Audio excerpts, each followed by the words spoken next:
பிரதமர் மோடியை சந்திக்கும் தமிழக முதலமைச்சர் மு.க.ஸ்டாலின் கோரிக்கைகளுக்கு தீர்வு காணுமா என்பதை பற்றி தான் நாம் பார்க்க இருக்கின்றோம். இந்த சந்திப்புக்கு மிக முக்கியமாக இருக்கக்கூடியது 2 காரணங்கள் என்றால், தொடர்ச்சியாகவே தமிழக அரசுக்கு மத்திய அரசு போதிய நிதி ஒதுக்கவில்லை, பாரபட்சம் பார்க்கிறது என்று ஒட்டுமொத்தமாக தமிழகத்தில் இருக்கக்கூடிய பல அரசியல் தலைவர்கள் இந்த குற்றச்சாட்டையும் விமர்சனங்கள் முன்வைத்து வருகிறார்கள். தொடர்ந்து மாற்றாந்தாய் மனப்பான்மையோடு தமிழக அரசை மத்திய அரசு பார்க்கிறது என்ற ஒரு குற்றச்சாட்டு தொடர்ச்சியாகவே ஒவ்வொரு கட்டத்திலும் முன்வைக்கப்பட்டு வருது. அது சமீபத்தில் மிகப்பெரிய பேச்சு பொருளான விவகாரம் 2 விடயங்களுக்கு நிதி மறுக்கப்படுவதுதான். ஒன்று, பள்ளி கல்வித்துறைக்கு ஒதுக்கப்படக்கூடிய நிதியை மத்திய அரசு இன்னும் தரவில்லை. அதே போன்று சென்னையில் மேற்கொள்ளப்பட்டு வரக்கூடிய மெட்ரோ திட்டம் 2ஆம் கட்ட பணிகளுக்கான நிதியும் மத்திய அரசு ஒதுக்கவில்லை என்பதுதான் தற்போது வரை பேச்சு பொருளாக பார்க்கக்கூடிய விஷயமாக உள்ளது. ஏற்கனவே தொடர்பாக பல்வேறு அரசியல் தலைவர்கள் கருத்துக்களை சொல்லி வரக்கூடிய நிலையில் தமிழக முதலமைச்சர் மு.க.ஸ்டாலின் அமெரிக்கா செல்வதற்கு முன்பாக இந்த விவகாரம் பற்றி பேசினார். அப்போது வெளிநாட்டு பயணம் முடிந்த பிறகு இதை பற்றி நேரில் சந்தித்து பிரதமரிடம் இதை பற்றி வலியுறுத்துவேன், கோரிக்கையாக வைப்பேன் என்று தெரிவித்திருந்தார். அந்த திட்டத்துக்கு இணங்க தற்போது தமிழக முதலமைச்சர் மு.க.ஸ்டாலின் பிரதமர் மோடியை சந்தித்து இந்த கோரிக்கை தொடர்பாக பேச்சுவார்த்தை மேற்கொள்வதற்கான தேதி கேட்கப்பட்டு 25ஆம் தேதி அந்த சந்திப்பு நடப்பதற்கான வாய்ப்பு அதிகமாக இருப்பதாக சொல்லப்படுகிறது. இந்த சந்திப்பு எந்த அளவுக்கு முக்கியமானது என்று பார்த்தால், பொதுவாக இந்த கல்வித்துறைக்கு ஒதுக்கப்பட வேண்டிய நிதி என்பது ஒவ்வொரு ஆண்டும் மத்திய அரசு ஒரு குறிப்பிட்ட தொகையை ஒவ்வொரு மாநிலங்களுக்கும் கல்வித்துறைக்காக ஒதுக்கும். ஏனென்றால் கல்வி அப்படிங்கிறது பொதுப்பட்டியலில் இருக்கு. அப்படி இருக்கக்கூடிய சூழ்நிலையில அந்த பொதுப்பட்டியலில் இருக்கக்கூடிய கல்விக்கு மத்திய அரசு ஒரு குறிப்பிட்ட தொகையும் மாநில அரசு ஒரு குறிப்பிட்ட தொகையும் ஒதுக்குவார்கள்.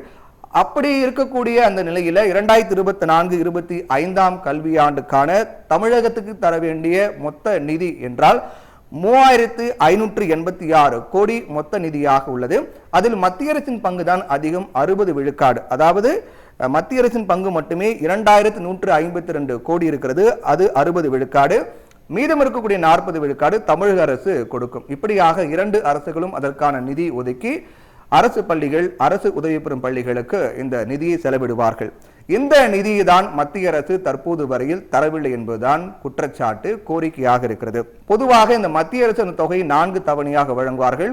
கடந்த ஆண்டுக்கான தவணையிலே ஒரு கடைசி தவணை என்பது பாக்கி இருக்கின்றது என்றும், இந்த ஆண்டுக்கான முதல் தவணையும் 573 கோடியை மத்திய அரசு விடுவிக்கவில்லை என்பதுதான் தமிழக அரசு சொல்லக்கூடிய விடயமாக இருக்கின்றது. அதை தான் அவர்கள் எதிர்பார்த்து காத்துக் கொண்டிருக்கிறார்கள்.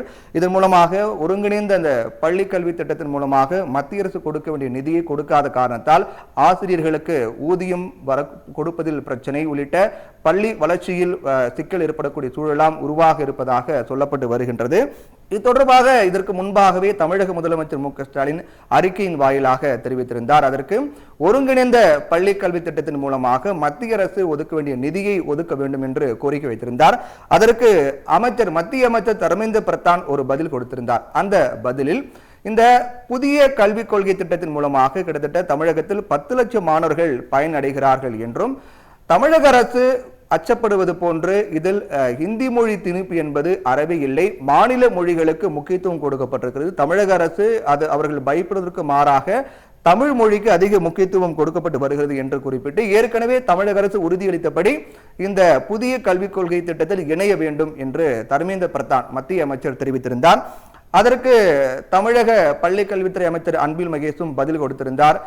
எங்களுடைய கொள்கையை விட்டுக் கொடுத்து நாங்கள் மத்திய அரசிடமிருந்து நிதியை பெற மாட்டோம் என்று குறிப்பிட்டிருந்தார். இருமொழி கொள்கை தான் எங்களுடைய உறுதியான நிலைப்பாடு, அதில் மாற்றமில்லை என்றும், நாங்கள் கேட்பது ஒருங்கிணைந்த பள்ளி கல்வி திட்டத்தின் மூலமாக மத்திய அரசு மாநிலத்துக்கு வழங்க வேண்டிய நிதி. ஆனால் அவர்கள் சொல்லக்கூடியது புதிய கல்விக் கொள்கையில் சேர்ந்தால்தான் நிதி கொடுப்போம் என்பதை மறைமுகமாக சொல்கிறார்கள்.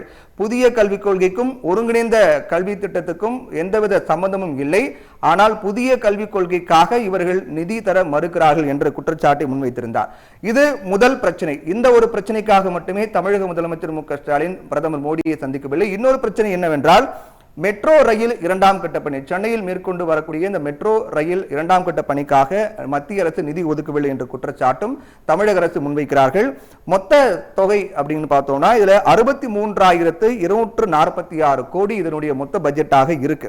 அதுல மாநில அரசினுடைய பங்கு 22,228 கோடி, மத்திய அரசினுடைய பங்கு 7,425 கோடி, எஞ்சிய நிதி அப்படிங்கிறது 33,593 கோடி அப்படிங்கிறது வெளிநாட்டு நிதி நிறுவனங்களிடமிருந்து கடனாக பெற நடவடிக்கை எடுக்கப்படும். ஆனால் இந்த திட்டத்திற்கு மத்திய அரசு வழங்க வேண்டிய நிதியில் ₹1 கூட தற்போது வரை கொடுக்கவில்லை. மாறாக இந்த வெளிநாட்டு நிறுவனங்களிடம் கடன் வாங்கி தரக்கூடிய நடவடிக்கை மட்டும்தான் மேற்கொண்டிருக்கிறார்கள் என்பதையும் குறிப்பிட்டிருக்கிறார்கள். இதற்கு தீர்வு காண்பதற்காக தான் தமிழக முதலமைச்சர் மு க ஸ்டாலின் பிரதமர் மோடியை சந்திக்க இருக்கிறார். தீர்வு கிடைக்க செய்யுமா பிரதமருடனான சந்திப்பு அப்படிங்கிற கேள்வியும் எழுகிறது. ஏனென்றால் தொடர்ந்து இது போன்ற பல பிரச்சனைகளுக்கு பிரதமர் மோடியை தமிழக முதலமைச்சர் மு க ஸ்டாலின் சந்தித்திருக்கிறார். அந்த சந்திப்பின் மூலமாக எதற்காக சந்தித்தாரோ அந்த சந்திப்புக்கான அந்த கோரிக்கை நிறைவேற்றப்பட்டிருக்கிறதா என்றால் கேள்விக்குறிதான். சமீபத்தில் நடைபெற்ற அந்த மிக்ஸாம் புயல் நிவாரண நிதி கோரி பிரதமர் நரேந்திர மோடியை தமிழக முதலமைச்சர் மு க ஸ்டாலின் சந்தித்தார். அவர்கள் கேட்ட தொகை அப்படிங்கிறது ஒட்டுமொத்தமாக இந்த 12,500 கோடி நிவாரண நிதியாக தமிழக அரசு கேட்டார்கள். என்றால் இந்த மிக்ஸாம் புயல் காரணமாக சென்னை, திருவள்ளூர், காஞ்சிபுரம், செங்கல்பட்டு அதே போன்று நெல்லை, தூத்துக்குடி மாவட்டங்களாம் கடுமையான பாதிப்பை சந்தித்தன.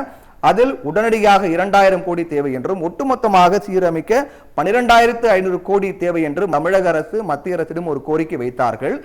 அந்த கோரிக்கை நிறைவேறாத காரணத்தால் தமிழக முதலமைச்சர் மு க ஸ்டாலின் நேரடியாக பிரதமரை சந்தித்தார். இந்த சந்திப்பின் மூலமாக இந்த நிதி வேண்டும் என்ற கோரிக்கை வைத்தார். ஆனால் அந்த கோரிக்கை நிறைவேற்றப்பட்டதா என்றால் கேள்விக்குறிதான். இவர்கள் கேட்டது 12,500 கோடி கேட்டார்கள். ஆனால் அவர்கள் கொடுத்தது வெறும் 115.49 கோடி, அதே போன்று 160.61 கோடி மட்டும்தான் கேட்டார்கள்.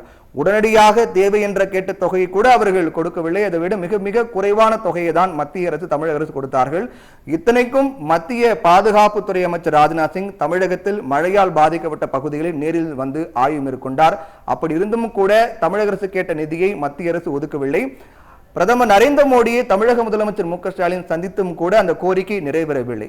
அதே போன்று இப்போதும் அவர் பிரதமர் நரேந்திர மோடியை சந்தித்து பள்ளி கல்வித்துறைக்கு ஒதுக்க வேண்டிய நிதி, அதே போன்று மெட்ரோ பணிகளுக்காக ஒதுக்க வேண்டிய நிதியை கேட்க இருக்கிறார்.